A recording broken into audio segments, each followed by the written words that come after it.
দাঁড়িয়ে থাকো আর বাকিরা বসে পড়ো। কিরে বল্টু, তুই দাঁড়ালি কেন? তুই কি বলদ? না মানে স্যার, আপনি একা দাঁড়িয়ে আছেন কেমন দেখাচ্ছে, তাই আমিও দাঁড়ালাম। কিরে বল্টু, শুনলাম তোর বউ নাকি মারা গেছে, তা কিভাবে মারা গেল? আরে কইস না, তোর ভাবি চায়ের প্যাকেট থেকে 1 কাপ চা বানিয়ে খাওয়ার পর মারা গেল। আচ্ছা, আমার বউয়ের জন্য ওই চায়ের প্যাকেট থেকে একটু চা পাতা দিতে পারবি?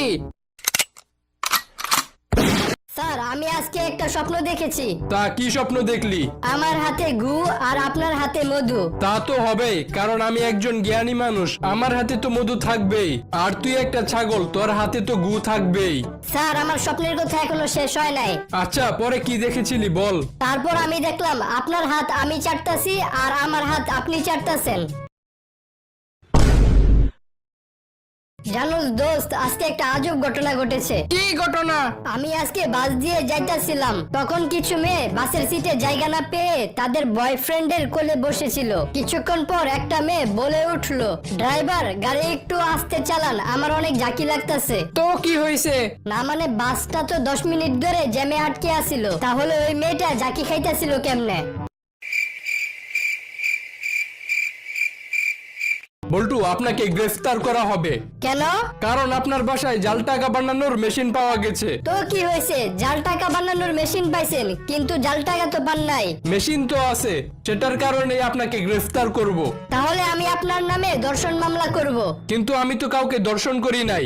দর্শন না করেন, তবে আপনার কাছে তো দর্শন করার মেশিন আছে। কি রে বল্টু, তোরে খুশি খুশি লাগতাছে? কি হয়েছে? আরে কইস না, আজকে অনলাইনে ক্লাস করতেছিলাম। তারপর স্যার আমাকে পড়া ধরছিল, আমি পড়া পারি নাই বলে স্যার আমারে থাপ্পড় মারতে গিয়ে ওনার ল্যাপটপের ডিসপ্লে ভাঙা ফেলছে।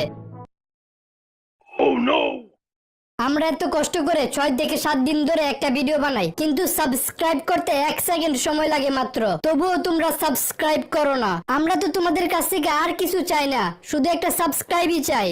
প্লিজ তোমরা সাবস্ক্রাইব করো প্লিজ। আমার সাথে সাথে শ্বাস নিন আর শ্বাস ছাড়ুন। আচ্ছা ঠিক আছে।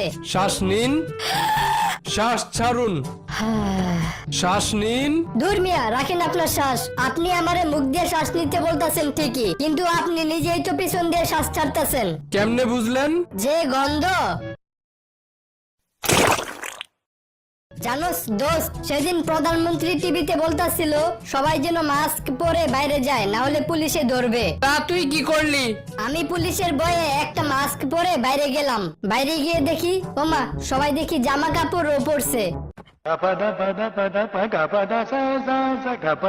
কিরে বল্টু, তোর রেজাল্টের খবর কি? বাবা, আমার এক বন্ধু বি পাইছে, ওর বাবা ব্রাজিলে ঘুরতে নিয়ে যাবে। তুই কি পাইছস? আমার এক বন্ধু এ পাইছে, তাকে তার বাবা আর্জেন্টিনা ঘুরতে নিয়ে যাবে। আরে তুই কি পাইছস? আমার আরেক বন্ধু সি পাইছে, তাকে তার বাবা কানাডা নিয়ে যাবে। আমি তোরে শেষবারের মতো জিজ্ঞাসা করতেছি, তোর রেজাল্টের কি খবর? না হলে কিন্তু তোর একদিন কি আমার একদিন।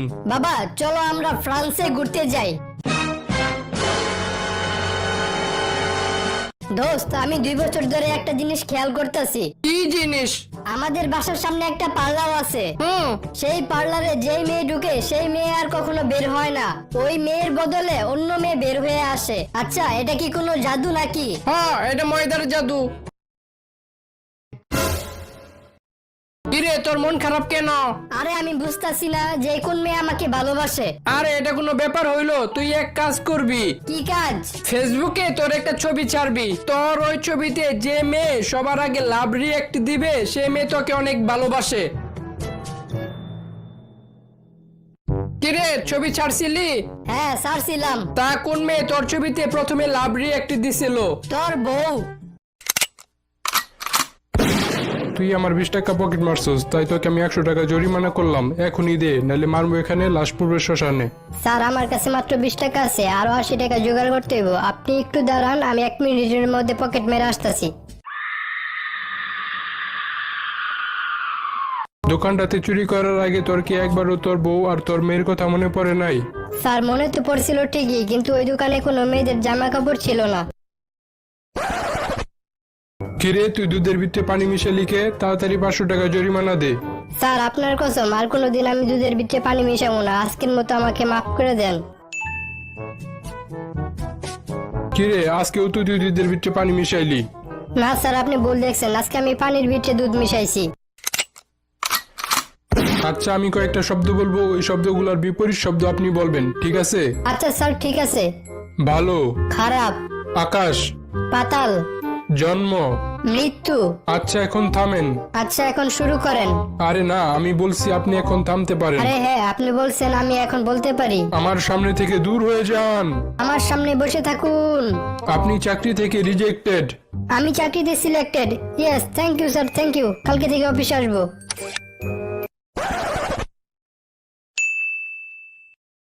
আপনি প্রথম দিন অফিসে আসতে এত দেরি করলেন কেন?